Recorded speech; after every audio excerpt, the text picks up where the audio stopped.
તેથી મને ભડકા લાગે દાદા ભૂતના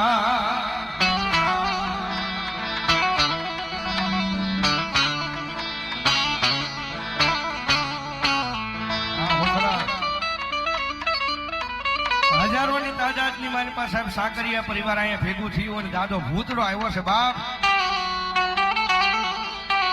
અને મારી સાકરિયાની વસ્તી કદાચ દુનિયાની મારી પાસે ભલામણા મને ભૂતડાને લાંબી આંગળી કરે ને મારી સાકરિયાની વસ્તી મને ભૂતડા લાંબી આંગળી કરે અને ભલામણા જો મને લાંબી આંગળી કરે જો સોટી ન જાઉં તો આજ હું સાકરિયાનો ભૂતડો ન હોય ભૂતડો ન હોય એ મારા બાબરા ભૂતની આજી થાય દાદાની યાદ કરતા મજા આવે તો તાળી નો દાડો ભાઈ એ રમવા દે જાવે દાદો રમવા દે